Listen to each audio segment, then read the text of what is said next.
Uma palavra que Deus colocou no meu coração. Teve José um sonho e o relatou aos seus irmãos. Por isso, o odiaram ainda mais. Deixa eu ler de novo. Não, volta lá no... E teve José um sonho. Você pode repetir comigo? E teve José um sonho e o relatou aos seus irmãos. Por isso, o odiaram ainda. Feche seus olhos. Senhor nosso Deus e Pai, em nome de Jesus, eis aqui a Tua palavra. Continua falando conosco. Fala conosco aquilo que nós nem viemos muito animados para ouvir, mas fala conosco aquilo que nós estamos precisando ouvir.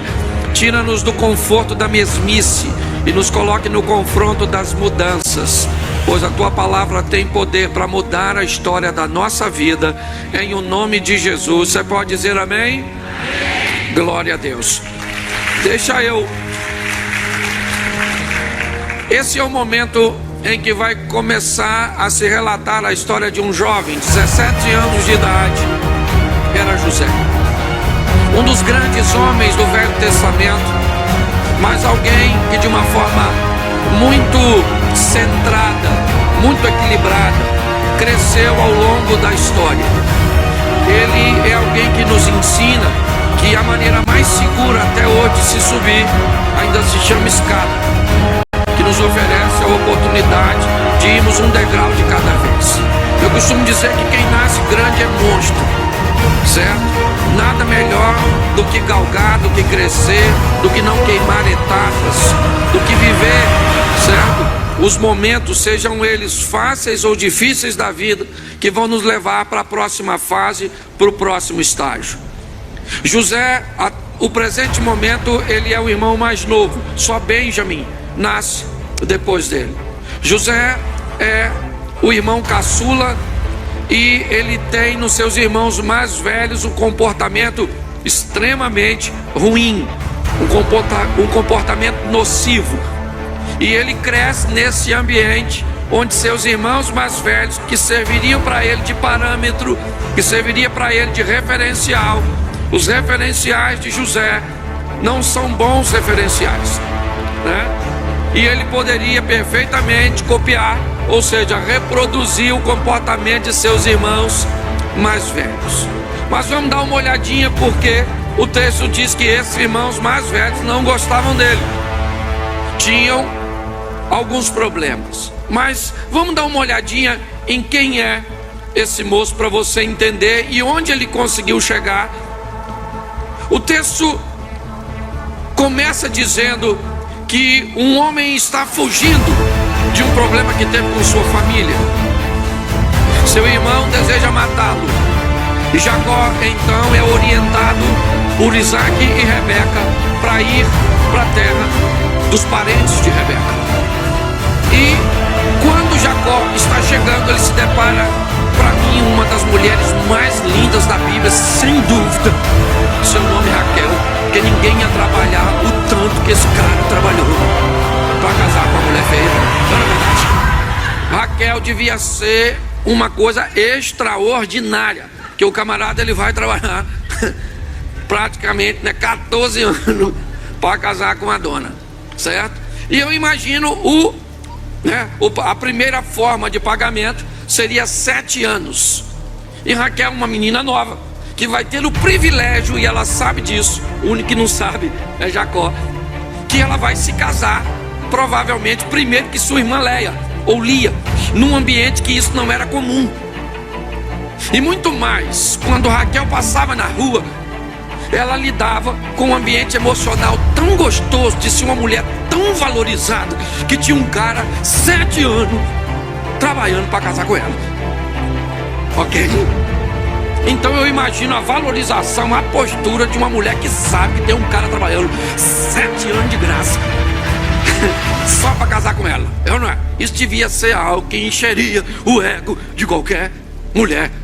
Então eu imagino Raquelzinha nesse ambiente emocional, sonhando que ia se casar com seu amado, o homem que trabalhou 7 anos para casar. Eu não sei o que Labão fez no dia do casamento.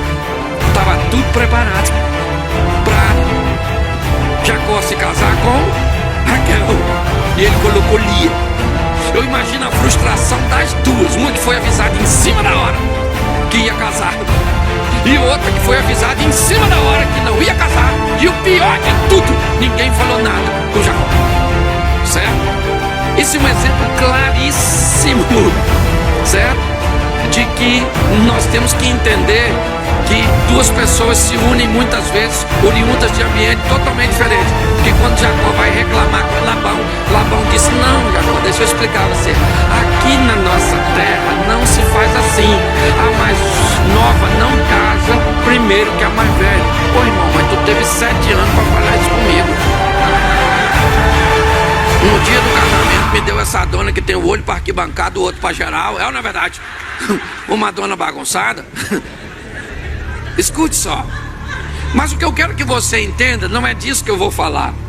Mas eu quero que você entenda que Jacó é filho de uma mulher sonhadora. Certo? Durante muitos anos, José é filho de uma mulher sonhadora. Jacó colocou no coração de Raquel o sonho de se casar com um homem bom, com um homem que a amava, com um homem que a valorizava. Então eu imagino, depois que José nasceu, José é um dos últimos filhos de Jacó. Rubem, Simeão, Levi, Zacá, Zebulun, Gade, Azé, toda essa patota nasceu primeiro. E Raquelzinha sonhando em ser mãe. Ficou tão difícil o convívio dos dois que um dia Raquel olhou para Jacó e disse: me dá filho, senão eu morro. Deu um problema que quase deu separação. Jacó falou: sou eu, Deus para te dar filho. Filho eu estou fazendo na sua irmã e nas outras. Se tem alguém improdutivo aqui é você. Deu uma confusão danada. Não sei se tiver que fazer um encontro de casais para não separar. Também não sou obrigado a saber tudo. Não, mas eu quero que você entenda que Raquel era uma mulher sonhada. E quando José nasceu, um povo que vivia extremamente ligado à tradição oral, eu imagino Raquel contando para José quem era ele. José, você é produto de um sonho que eu sonhei a minha vida inteira de você. Seu pai deu 7 anos para casar comigo. Tá vendo aquela megera que tem um montão de filho? Ela não era para ser a mulher do Jacó, porque Jacó nem gostava dela. Ele me ama, aquela coisa toda. E eu imagino José crescendo num ambiente onde ele ouvia história de sonhos. Talvez isso nos faça entender porque ele é único numa família agora de 11, 10 homens e uma mulher que não sonha. O único a sonhar nessa família é José. E provavelmente porque ele é um sonhador, porque ele é filho de alguém que sonha, porque ele cresceu num ambiente onde se falava de sonhos. Sonhos vão fazer parte da história dele. Pastor, o que você quer dizer? Eu quero dizer uma coisa, meu filho: ande perto de gente sonhadora, ande perto de gente que pensa grande, de gente que quer ir longe, de gente que pode olhar para o impossível e dizer: o impossível vai se tornar possível, realidade. Saia de perto de gente pessimista que vai dizer que tá tudo muito difícil, que não vai dar, não dá mais para segurar, explode coração. Sai de perto dessa gente, ok? Porque quando você anda com sonhador, sonhador é assim. Quando você está contando seu sonho para um sonhador, por exemplo, a senhora quer casar com um homem alto, louro, rico, fiel, tudo isso que a senhora acha que vai achar. Aí a senhora cria essa expectativa. Se a senhora contar seu sonho para uma mulher sonhadora, a mulher sonhadora, ela fica assim, ó. O que é isso? Isso é comportamento de quem está aguardando você encerrar seu sonho. Porque assim que você encerrar o seu, ela fala o dela. É ou não é? Agora, não, peraí. Mas quando você conta seu sonho para quem não sonha, quando você termina de contar, o semblante da pessoa, primeiro que ela fica assim, ó.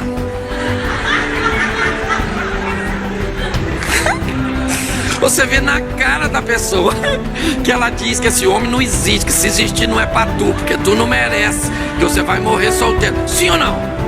Então deixa eu falar uma coisa pra você. Cuidado com quem você anda, com quem você mantém perto de você. Certo? O que eu tô vendo? Eu tô vendo um camarada que tá no meio de uma turminha que tem um comportamento incorreto. Sim ou não? Mas a Bíblia diz: ensina o menino o caminho que ele deve andar, que ele vai crescer e não vai se desviar dele. Na meninice, ele vivia perto de quem? De sua mãe. Ele era o filho único, o cuidadinho da mamãe e também mamado.